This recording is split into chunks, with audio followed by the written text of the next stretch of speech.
بسم الله الرحمن الرحيم. الرحمن علم القرآن، خلق الإنسان علمه البيان. الشمس والقمر بحسبان، والنجم والشجر يسجدان. والسماء رفعها ووضع الميزان، ألا تطغوا في الميزان. وأقيموا الوزن بالقسط ولا تخسروا الميزان. والأرض وضعها للأنام، فيها فاكهة والنخل ذات الأكمام، والحب ذو العصف والريحان. فبأي آلاء ربكما تكذبان؟ خلق الإنسان من صلصال كالفخار، وخلق الجان من مارج من نار. فبأي آلاء ربكما تكذبان؟ رب المشرقين ورب المغربين. فبأي آلاء ربكما تكذبان؟ مرج البحرين يلتقيان، بينهما برزخ لا يبغيان. فبأي آلاء ربكما تكذبان؟ يخرج منهما اللؤلؤ والمرجان. فبأي آلاء ربكما تكذبان؟ وله الجوار المنشآت في البحر كالأعلام. فبأي آلاء ربكما تكذبان؟ كل من عليها فان، ويبقى وجه ربك ذو الجلال والإكرام. فبأي آلاء ربكما تكذبان؟ يسأله من في السماوات والأرض كل يوم هو في شأن. فبأي آلاء ربكما تكذبان؟ سنفرغ لكم أيها الثقلان. فبأي آلاء ربكما تكذبان؟ يا معشر الجن والإنس إن استطعتم أن تنفذوا من أقطار السماوات والأرض فانفذوا، لا تنفذون إلا بسلطان. فبأي آلاء ربكما تكذبان؟ يرسل عليكما شواظ من نار ونحاس فلا تنتصران. فبأي آلاء ربكما تكذبان؟ فإذا انشقت السماء فكانت وردة كالدهان. فبأي آلاء ربكما تكذبان؟ فيومئذ لا يسأل عن ذنبه إنس ولا جان. فبأي آلاء ربكما تكذبان؟ يعرف المجرمون بسيماهم فيؤخذ بالنواصي والأقدام. فبأي آلاء ربكما تكذبان؟ هذه جهنم التي يكذب بها المجرمون يطوفون بينها وبين حميم آن فبأي آلاء ربكما تكذبان ولمن خاف مقام ربه جنتان فبأي آلاء ربكما تكذبان ذواتا أفنان فبأي آلاء ربكما تكذبان فيهما عينان تجريان فبأي آلاء ربكما تكذبان فيهما من كل فاكهة زوجان فبأي آلاء ربكما تكذبان متكئين على فرش بطائنها من استبرق وجنى الجنتين دان فبأي آلاء ربكما تكذبان فيهن قاصرات الطرف لم يطمثهن إنس قبلهم ولا جان فبأي آلاء ربكما تكذبان كأنهن الياقوت والمرجان فبأي آلاء ربكما تكذبان هل جزاء الإحسان إلا الإحسان فبأي آلاء ربكما تكذبان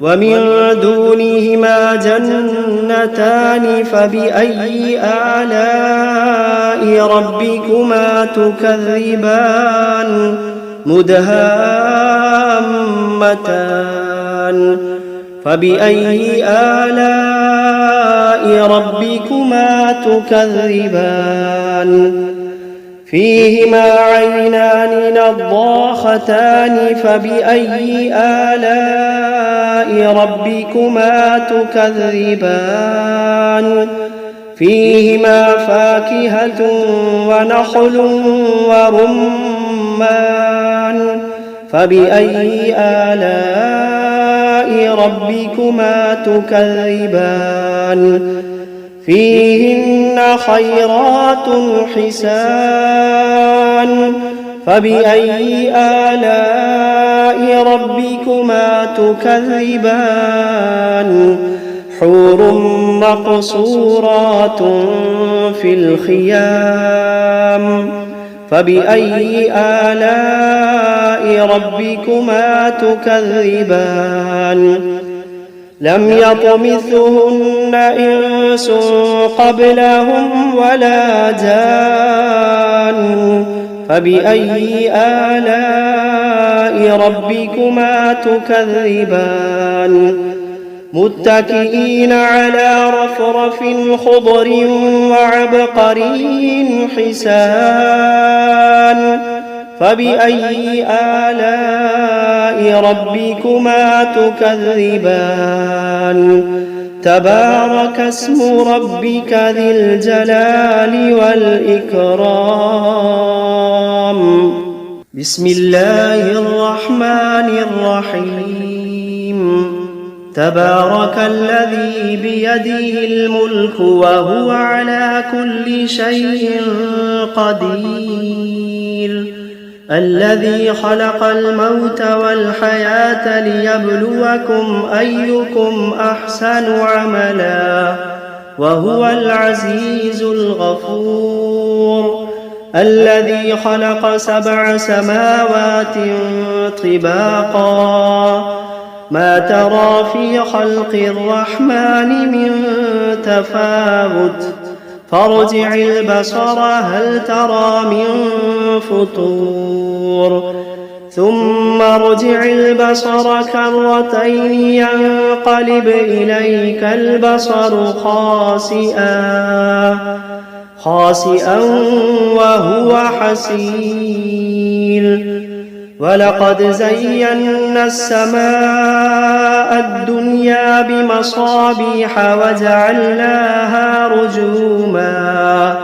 وجعلناها رجوما للشياطين وأعتدنا لهم عذاب السعير وللذين كفروا بربهم عذاب جهنم وبئس المصير إذا ألقوا فيها سمعوا لها شهيقا وهي تفور تكاد تميز من الغيظ كلما ألقي فيها فوج سألهم خزنتها ألم يأتكم نذير قالوا بلى قد جاءنا نذير فكذبنا وقلنا ما نزل الله من شيء إن أنتم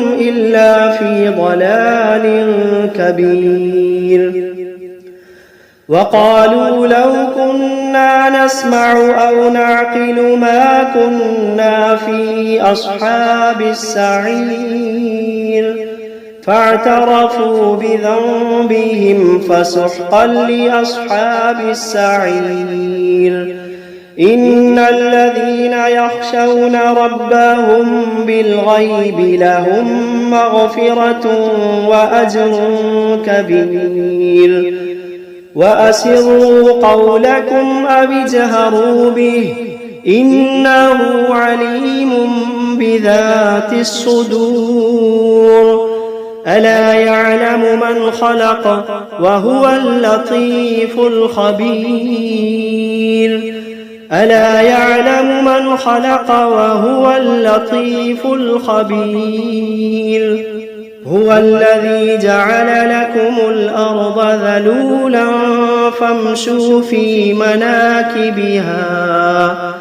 فامشوا في مناكبها وكلوا من رزقه وإليه النشور أأمنتم من في السماء أن يخسف بكم الأرض فإذا هي تمور أم أمنتم من في السماء أن يرسل عليكم حاصبا فستعلمون كيف نذير ولقد كذب الذين من قبلهم فكيف كان نكير أولم يروا إلى الطير فوقهم صافات ويقبضن ما يمسكوهن إلا الرحمن إنه بكل شيء بصير أمن هذا الذي هو جند لكم ينصركم من دون الرحمن إن الكافرون إلا في غرور أمن هذا الذي يرزقكم إن أمسك رزقه بل لجوا في عتو ونفور أفمن يمشي مكبا على وجهه أهدى أمن يمشي سويا على صراط مستقيم قل هو الذي أنشأكم وجعل لكم السمع والأبصار والأفئدة قليلا ما تشكرون قل هو الذي ذرأكم في الأرض وإليه تحشرون ويقولون متى هذا الوعد إن كنتم صادقين قل إنما العلم عند الله قل إنما العلم عند الله وإنما أنا نذير مبين فلما رأوه زلفة سيئت وجوه الذين كفروا وقيل هذا الذي كنتم به تدعون قل أرأيتم إن أهلكني الله ومن معي أو رحمنا فمن يجير الكافرين من عذاب أليم قل هو الرحمن آمنا به وعليه توكلنا فستعلمون من هو في ضلال مبين قل أرأيتم إن أصبح ماؤكم غورا فمن يأتيكم بماء معين بسم الله الرحمن الرحيم قل أوحي إلي أنه استمع نفر من الجن فقالوا إنا سمعنا قرآنا عجبا يهدي إلى الرشد فآمنا به ولن نشرك بربنا أحدا وأنه تعالى جد ربنا ما اتخذ صاحبة ولا ولدا وأنه كان يقول سفيهنا على الله شططا وأنا ظننا أن لن تقول الإنس والجن على الله كذبا وأنه كان رجال من الإنس يعوذون برجال من الجن فزادوهم رهقا وأنهم ظنوا كما ظننتم أن لن يبعث الله أحدا وأنا لمسنا السماء فوجدناها ملئت حرسا شديدا وشهبا وأنا كنا نقعد منها مقاعد للسمع فمن يستمع الآن يجد له شهابا رصدا وأنا لا ندري أشر أريد بمن في الأرض أم أراد بهم ربهم رشدا